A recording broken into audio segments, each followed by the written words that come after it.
लाडक्या बहिणींसाठी सर्वात मोठा निर्णय घेण्यात आला। निवडणुकीआधीच लाडक्या बहिणींच्या खात्यात नोव्हेंबरचा हप्ता जमा होणार। 5 मिनिटांपूर्वी मुख्यमंत्र्यांनी 470 कोटीचा चेक बँकांना दिला आहे। लाडक्या बहिणींसाठी हा सोन्याचा दिवस उगवला, कारण की आजपासून सलग 3 दिवस दररोज 12 जिल्ह्यामध्ये लाडक्या बहिणींना 17व्या हप्त्याचे 1500 रुपये जमा होणार, अशी माहिती स्वतः मुख्यमंत्र्यांनी दिली आहे। ही बातमी 100% खरी आहे।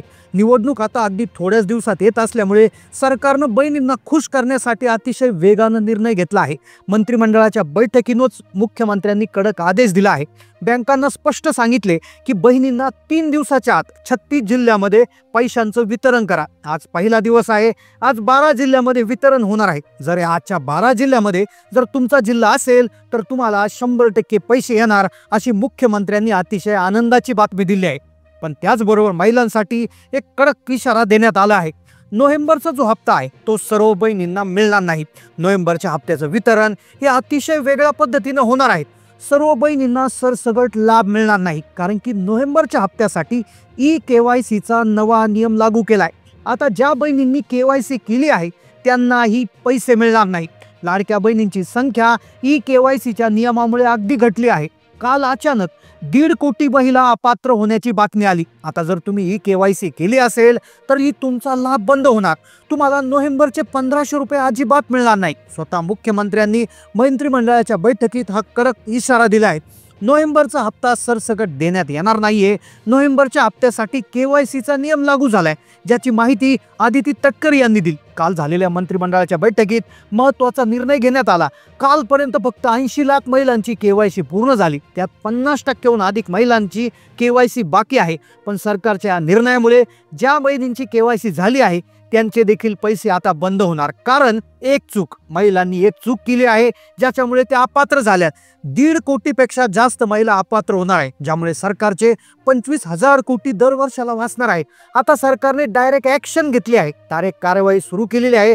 त्यामुळे 1.5 कोटी महिला आता अपात्र होणार। आता जर तुम्हाला अपात्र व्हायचं नसेल, नोव्हेंबरचा लाभ मिळवायचा असेल, तर तुम्ही ही चूक करू नका। KYC जरी तुम्ही केली असेल किंवा तुमची करायची राहिली असेल तर तुम्ही ही चूक करू नका, अन्यथा तुमचे पैसे कायमचे बंद होणार। नोव्हेंबरचा हप्ता तर येणारच नाही, पण इथून पुढचे सगळे हप्ते म्हणजे डिसेंबर, जानेवारी, फेब्रुवारी कुठलाही एकही रुपया तुमच्या बँक खात्यात पडणार नाही। ऑक्टोबरच्या हप्त्याचं वितरण आत्ताच संपलेलं आहे, त्यामुळे सरकारनं नोव्हेंबरच्या हप्त्याचं वितरण सुरू केलं आहे, ज्याच्या पहिल्या टप्प्यात 12 जिल्ह्यामध्ये वितरण होते, ज्यासाठी 470 कोटीचा निधी मंजूर केलाय। आता पहिल्याच दिवशी कोणत्या 12 जिल्ह्यात नोव्हेंबरचा हप्ता जमा होणार, कोणत्या महिलांना आज मेसेज येणार आहे, याची सविस्तर यादी पुढे तुम्हाला सांगणार। पण तुम्ही जर KYC केली असेल तर या नव्या नियमानुसार तुमचा हप्ता बंद होणार आहे, तुमचे पैसे कायमस्वरूपी बंद होणार, कारण की सरकारनं KYCच्या संदर्भातला नवा नियम लागू केलाय, ज्यामुळे 1.5 कोटी महिला अपात्र होणार आहे। त्यामुळे जर तुमचा लाभ तुम्हाला कायमस्वरूपी सुरू ठेवायचा असेल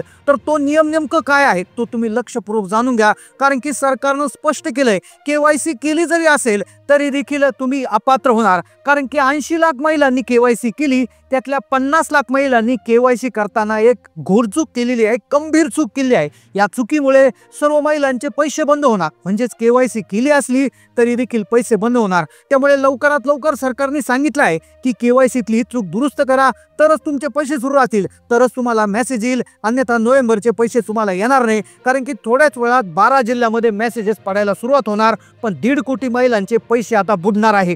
1.5 कोटी महिला असे आहे की ज्यांचे हप्ते बुडणार आहेत। मग त्या 1.5 कोटीत तुमचा नंबर लावून द्यायचा नसेल तर कोणती ती चूक आहे जी तुम्ही दुरुस्त करायची आहे, कारण की मुख्यमंत्र्यांनी स्पष्ट शब्दात सांगितले की तुम्ही जर दिलेली सूचना पाळली नाही, जर ही चूक केलेली तुम्ही बरोबर केली नाही तर तुम्हाला कुठल्याही प्रकारे नोव्हेंबरचा हप्ता मिळणार नाही, सगळे हप्ते तुमचे बुडणार आहे। त्यामुळे तुम्ही KYC करेल असू द्या किंवा नाही केलेली असू द्या, पण तुम्ही हा जर नियम पाळला नाही तर तुमचे पैसे कायमस्वरूपी बंद होणार। मग कोणता तो नियम आहे, कोणती ती चूक आहे जी तुम्ही टाळायची आहे, याचबरोबर बँक खात्याच्या बाबतीत लाडकी बहीण योजनेचा कोणता नवा नियम आलाय, कोणत्या अशा 8 बँका आहेत की ज्यामध्ये तुमचं खातं असेल तरी देखील तुम्ही अपात्र होऊ शकता। नोव्हेंबरचा हप्ता तुमच्या खात्यात मिळवायचा असेल तर आजच्या 12 जिल्ह्यांची यादी कोणती आहे, तुम्हाला जर खरोखर 1500 रुपयाची गरज असेल तर तुम्ही हा व्हिडिओ लक्षपूर्वक पाहायचा, कारण की सप्टेंबर ऑक्टोबरपर्यंत सगळ्या बहिणींना पैसे दिले, निवडणुका येणार होत्या, निवडणुका सुरू होणार होत्या, मतदान होणार होतं, त्यामुळे आता मतदान होणार आहे, त्यामुळे सरकारनं अतिशय कडक नियम त्या ठिकाणी लावलेला आहे. अतिशय काटेकोरपणे नोव्हेंबरचा हप्ता दिला जातोय आणि त्यातल्या त्यात 80 लाख महिलांचं KYC फक्त झाली आहे. बाकीतल्या 1.5 कोटी महिला अपात्र करण्याचा सरकारने निर्णय घेतला. त्यामुळे पहा, सरकारनं व्यवस्थितपणे सांगितलंय ही चूक जर तुम्ही केली असेल तर ती क्लिअर करून घ्या. सरकारनं वेळोवेळी सांगितलं होतं KYC करताना चुका करू नका, KYC लवकरात लवकर करून घ्या, पण महिलांनी ऐकलं नाही. घाई गडबडीत KYC करताना अनेक चुका झाल्यात. काल मंत्रिमंडळाच्या बैठकीत बहिणींच्या KYC केलेल्या सगळ्यांचे खाते चेक करण्यात आले.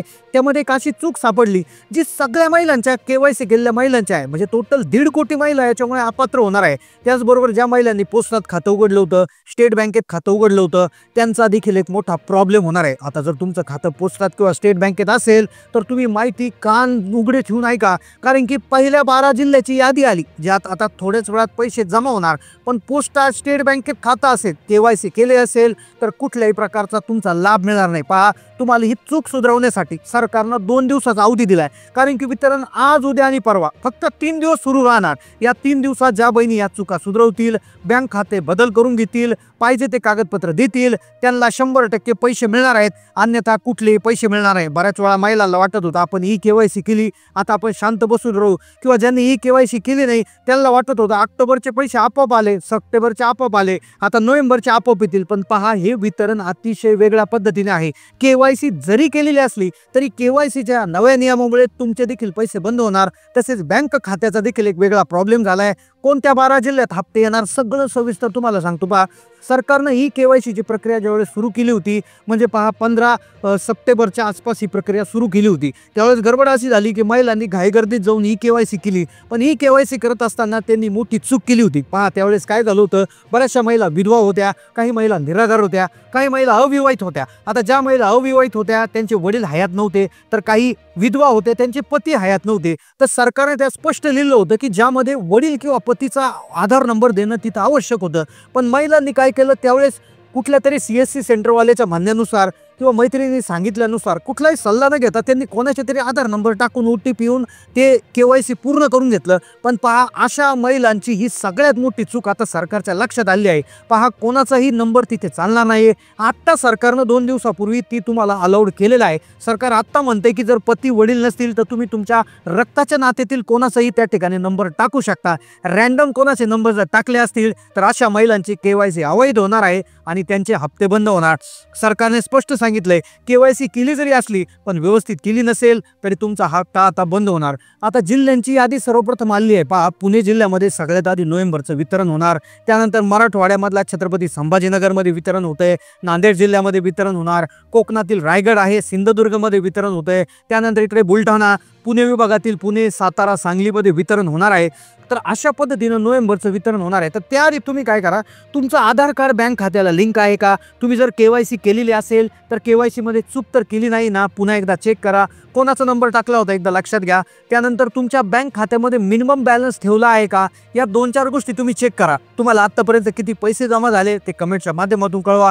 चॅनलला नवीन असाल तर सबस्क्राईब करा. धन्यवाद.